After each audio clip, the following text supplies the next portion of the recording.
محترمہ ہیں عظمیٰ جدون صاحبہ، پاکستان تحریک انصاف کی رہنما ہیں۔ السلام علیکم عظمیٰ صاحبہ۔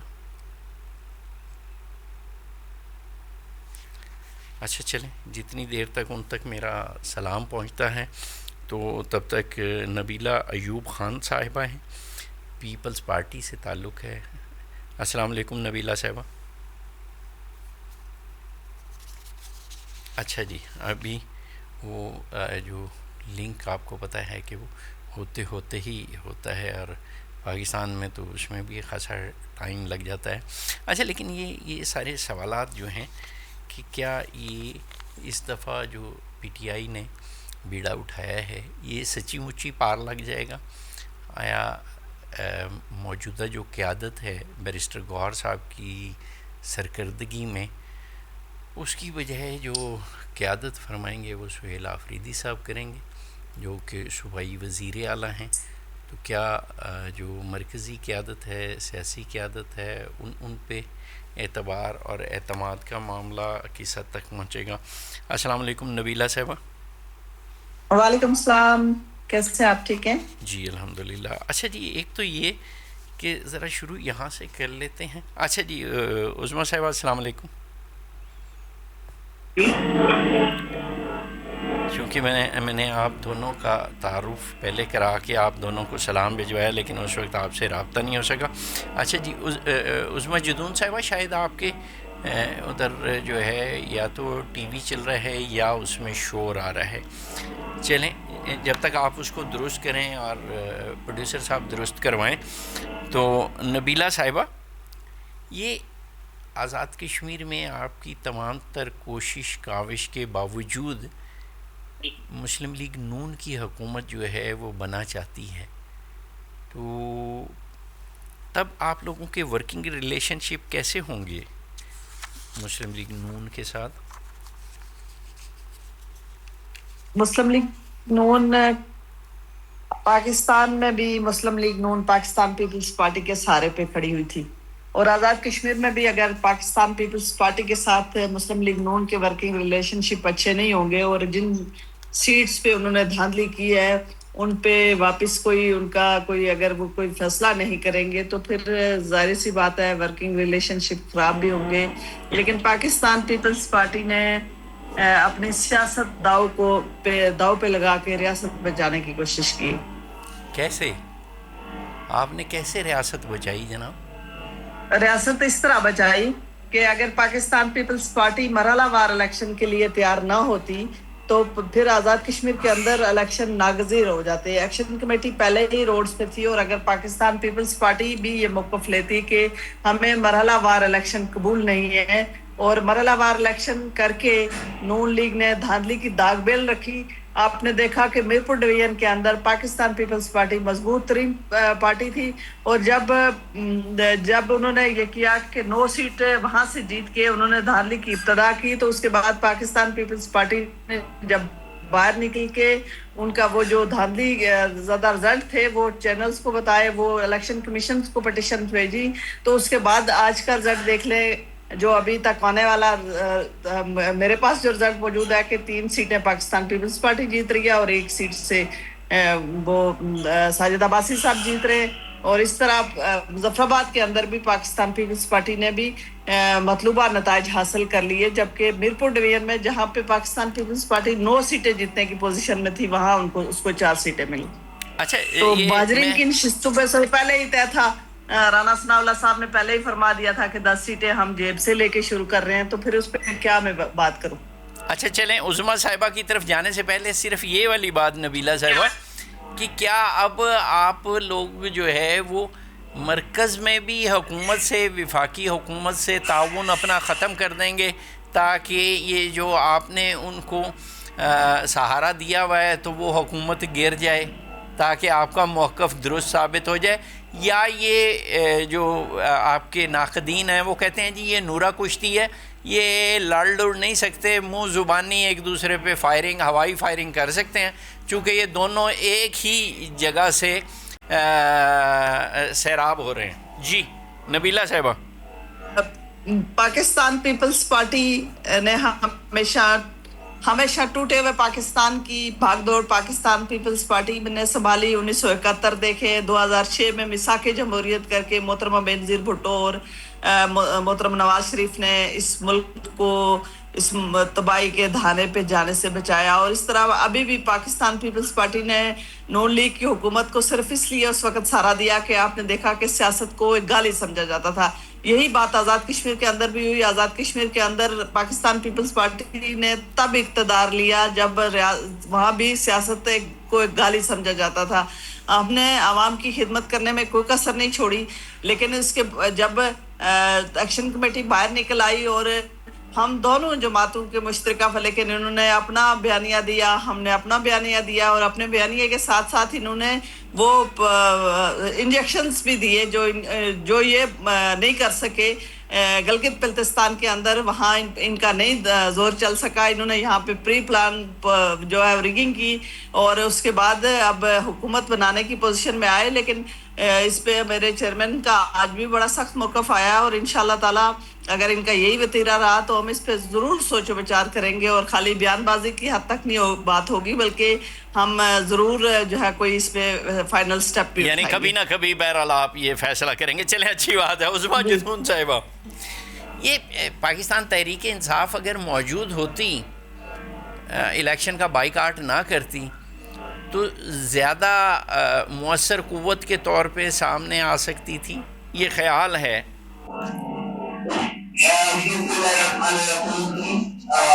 جس آج کل آپ دیکھ رہے ہیں کہ جو کشمیر کے حالات ہیں اور یہاں پہ جو اس فارم 47 جو دو گورنمنٹ جو پیپلز پارٹی کی اور نون لیگ کی جو گورنمنٹ موجود ہے, انہوں نے وہاں پہ الیکشن کرائے اور اس کے باوجود دونوں ایک نبیلہ صاحبہ, یہ جی آپ لوگوں نے پابندی لگائی جوائنٹ ایکشن کمیٹی پہ, تو کیا اس کی وجہ سے بھی کوئی رد عمل کا سامنا نہیں کرنا پڑا ہوگا آپ کو؟ یہ آپ نے بڑی سوچ سمجھ کے پابندی لگائی.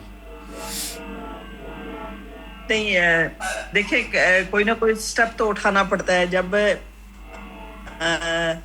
جوائنٹ عوامی ایکشن کمیٹی کے لوگ پہلی بار باہر نکلے تو پاکستان پیپلز پارٹی نے ان کے موقف کو پذیرائی بخشی, اور پاکستان پیپلز پارٹی کی مرکزی لیڈرشپ نے محترم آصف علی زرداری صاحب نے جب ہمیں بلایا اور اس پہ گفتگو شنید ہوئی تو انہوں نے آٹے اور بجلی کا جو مسئلہ تھا انہوں نے کہا اگر آزاد کشمیر کے لوگوں کو گندم جو ہے وہ سندھ سے چاہیے تو میں دینے کے لیے تیار ہوں. اسی طرح انہوں نے ہماری موجودگی میں محترم شہباز شریف صاحب سے بات کی کہ ان کو جو ان کے ہائیڈرل پروجیکٹس ہیں اس پہ ان کو سبسڈی دیتے ہوئے ان کو مطلب بجلی جو ہے وہ 2 روپے کچھ پیسے پہ دی جائے.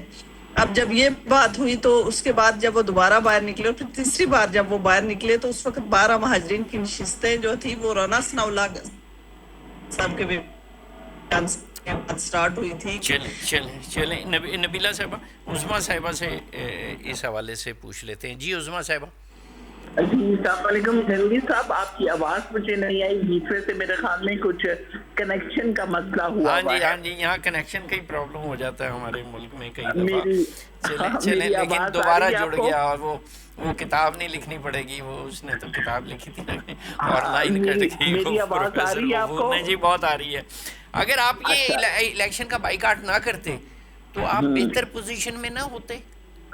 دیکھیں سنی صاحب, سب سے بڑی بات یہ ہے کہ اس وقت جو فارم 47 کی گورنمنٹ ہے اور جو دونوں کی درمیان میں اتحاد اور اتفاق سے جو گورنمنٹ بنی ہے, اس کے انڈر جو الیکشنز کیے گئے ہیں اس کے اوپر بھی یہ دونوں گورنمنٹ کے جو جتنے بھی ممبران ہیں یہ متفق نہیں ہو رہے. اور جس طرح سے آپ کو پتہ ہے کہ اس سے پہلے پیپلز پارٹی کے اوپر ایک خلا میں سے ایک شفقت کا ہاتھ رکھا گیا تھا اور ان کو بتایا گیا تھا کہ اگلی گورنمنٹ کے اسکیم کے اندر ہم آپ کی بنوائیں گے, اور پھر اینڈ ٹائم کے اوپر وہ شفقت کا ہاتھ مجھے نہیں پتا کیوں ہٹا دیا گیا اور نون لیگ کے اوپر آ گیا. تو آج ان دونوں کے درمیان کسی چیز کے اوپر ایک پوائنٹ ایسا نہیں آ رہا جس پہ یہ اتفاق کر سکیں. تو مجھے آپ یہ بتائیں, جو آلریڈی پی ٹی آئی کی جو لوگ ہیں وہ عطاب کے شکار ہیں اور ابھی تک ان کے ساتھ انصاف سے کام نہیں دیا جا رہا, ان کی لیڈر کے ساتھ انصاف سے کام نہیں دیا جا رہا, تو اگر وہ ان الیکشن کے اندر آتے بھی تو ان کو کون سا انصاف مل جانا تھا. یہ جو دو پارٹیز ہیں جو وفاق میں بیٹھی ہوئی ہیں اور مل کے گورنمنٹ چلا رہے ہیں, ان کے مسئلے حل نہیں ہو رہے ہیں. تو آپ مجھے بتائیں پی ٹی آئی کے ساتھ اگر پی ٹی آئی اس کے اندر آ جاتی تو پھر کیا ہونا تھا؟ اچھا یہ عظما صاحبہ, یہ جو شفقت کا ہاتھ ہے اس کا کیا مطلب ہے؟ وہ جو آپ کے ساتھ شفقت صاحب تھے, آپ ان کی شفقت محمود صاحب کی بات کر رہے ہیں یا؟ وہ تو ہم نے ان کو دے دیے, وہ تو ہم نے اسی لیے ان کو دے دیے. ہم نے کہا ہم پر تو ان کا بہت شفقت کا ہاتھ رہا, اب ان کے اوپر رہے, اب دیکھیں وہ ان کے ساتھ کس کو دے دیا آپ نے؟ پیپلز پارٹی کو یا نون لیگ کو؟ ہم نے دونوں کو دیے ہیں. ان لوگوں کی مرضی ہے اور شفقت صاحب کی مرضی ہے کہ وہ کس کو جوائن کرتے ہیں. جب تک وہ اپنے شفقت کا ہاتھ نہیں رکھیں گے ان دونوں کا سروائیول مجھے لگتا ہے مشکل ہی ہے. اچھا دوسرا, یہ جو آپ کی وفاقی جو سیاسی قیادت ہے, فیصلے تو اس کو کرنے چاہیے تھے حکومت کے خلاف کوئی تحریک چلانے کے. تو ایک وزیر اعلیٰ جو ہے وہ خیبر پختونخوا کا صوبے کا وزیر اعلیٰ لیڈ کرے گا اور باقی سارے اس کے دائیں بائیں آگے پیچھے کھڑے ہوئے ہوں گے. جو آپ بات کر رہی ہیں اس میں کوئی شک نہیں کہ اس پارٹی کے اندر بھی کچھ اس قسم کی سچویشن چل رہی ہے جس سے ہم کو یہ اندازہ ہو رہا ہے کہ ڈیوائڈ اینڈ رول کی پالیسی چل رہی ہے. اور اس میں کوئی شک نہیں کہ ہماری عوام جو اس وقت پاکستانی عوام ہے وہ 90% آبادی 90% لوگ پی ٹی آئی کے ساتھ موجود ہیں. بہت سے ہمارے اس قسم کی مس مینجمنٹ اور مس انڈرسٹینڈنگ ہو رہی ہے جس کی وجہ سے اس میں کوئی شک نہیں کہ ہماری پارٹی کو بھی نقصان ہو رہا ہے. جب تک ہم ان اختلافات کو مٹا کے اکٹھے ہو کے نہیں بیٹھیں گے ہو سکتا ہے کہ یہ معاملات اور بگڑ جائیں, جس کے اوپر آلریڈی کام بھی ہو رہا ہے. لیکن میں یہ سمجھتی ہوں کہ اگر اس وقت فارم 47 کی گورنمنٹ کے اندر عقل ہوتی تو وہ کم از کم پاکستان کے مسائل کے حل کے لیے کوئی سالڈ اسٹیپس اٹھاتے, جس کی وجہ سے جو ان لوگوں کا امیج گر چکا ہے عوام کے اندر اور ان کی ایکسیپٹنس ختم ہو چکی ہے, انہیں چاہیے تھا کہ یہ سالڈ اسٹیپ لیتے جس کی وجہ سے یہ عوام کے اندر دوبارہ مقبول بھی ہوتے اور اپنا ووٹر بھی دوبارہ گین کرتے. لیکن حالات کچھ اس قسم کے ہوئے بھی ہیں کیونکہ یہ نااہل بھی ہیں اور ناکارہ بھی ہیں. ان کے اندر وہ اس قسم کی چیز نہیں ہے جس کے اندر یہ پاکستان یا پاکستان کی عوام کو اٹھا سکیں اور ان چیزوں سے یہ فائدہ لے سکیں. تو بات یہ ہے کہ یہ گورنمنٹ بھی ایسی ہے اور انشاءاللہ تعالی خان صاحب کے ساتھ ملاقاتوں کے سلسلے جاری ہو گئے تو ہماری جو پارٹی کے اندر یہ جو مختلف لیڈرز بنے ہوئے پارٹی کو نقصان پہنچا رہے ہیں انشاءاللہ اس کے اوپر بھی سارا کنٹرول ہو جائے گا اور ایز اے اپوزیشن بھی پی ٹی آئی بہترین کام کرے گی. اچھا ان کی طرف نبیلہ صاحبہ کی طرف جانے سے پہلے بس صرف یہ ایک والی بات کہ پی ٹی آئی اکیلے اپنا شو کرے گی یا جے یو آئی وغیرہ کو اپنے ساتھ ملانے کی کوشش کرے گی؟ چونکہ کہتے ہیں کہ دونوں کے جے یو آئی کا مطالبہ ہے کہ جناب آپ یہ سارا کچھ جو ہے نا ان رائٹنگ لے آئیں جو بھی ہمارے مابین طے پائے گا, لیکن آپ کی پارٹی کے جو رہنما ہیں وہ اس سے گریز اور پرہیز کر رہے ہیں, لکھ کے دینے کے لیے تیار نہیں ہیں, ویسے ترلے منتیں کر رہے ہیں. نہیں, میرا نہیں خیال کہ یہ کوئی ترلے منتیں ان کی کر رہا ہو. وہ اس لیے کہ اس وقت آپ کو جے یو آئی کا بھی بہت اچھی طرح سے پتہ ہے کہ عوام میں ان کی کتنی ایکسیپٹنس ہے اور پی ٹی آئی کی کتنی ایکسیپٹنس ہے. آپ کو اس چیز کا اندازہ 5 اگست کی جلسے سے بے انتہا ہو گیا ہوگا کہ کتنے لوگ پی ٹی آئی کی سپورٹ کے لیے اور عمران خان کی رہائی کے لیے کیسے لوگ نکلے ہیں. اور بات یہ ہے کہ وہاں پر بھی جے یو آئی کے کچھ سپورٹر تو موجود ہیں, لیکن ہمیں کسی کی بھی مدد کے بغیر اور کسی کے ساتھ اتحاد کے بغیر اگر ہم اتنی تعداد میں لوگ نکال سکتے ہیں تو ہم پورے پاکستان کے اندر ایزیلی نکال سکتے ہیں. لیکن بات صرف یہ ہے کہ اس پارٹی کو بھی پاکستانی عوام کی منتخب پارٹی کی طور پہ ایکسیپٹ کیا جائے اور ان کے اوپر جو ظلم کے انہوں نے جو طریقے اپنائے ہیں ان کو ختم کیا جائے اور پرامن احتجاج کی اجازت دی جائے.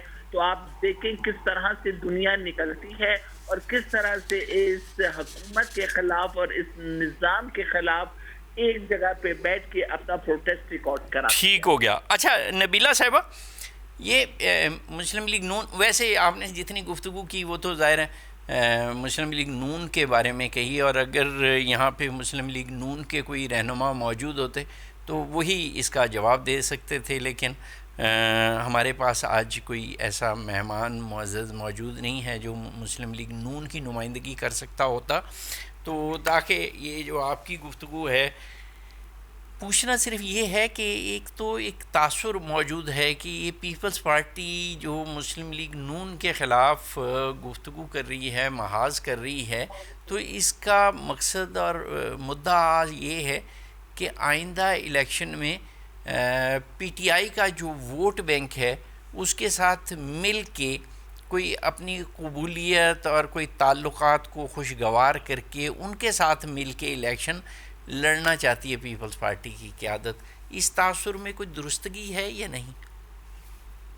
نہیں، یہ تاثر بالکل غلط ہے. پاکستان پیپلز پارٹی پاکستان کی سب سے بڑی پارٹی ہے، سب سے بڑی جمہوری پارٹی ہے، اور پاکستان پیپلز پارٹی کی ضرورت نون لیگ کو ہو سکتی ہے، پاکستان پیپلز پارٹی کی ضرورت تحریک انصاف کو ہو سکتی ہے، پاکستان پیپلز پارٹی کی ضرورت مولانا فضل الرحمان صاحب کو ہو سکتی ہے. پاکستان پیپلز پارٹی اکیلے اس پوزیشن میں ہے کہ وہ ان سب کا مقابلہ کر سکے، اور پاکستان پیپلز پارٹی نے ہمیشہ جو ہے نا وہ بیساکھیوں کا سہارا نہیں لیا. پاکستان پیپلز پارٹی عوامی طاقت کے ذریعے برسر اقتدار آتی.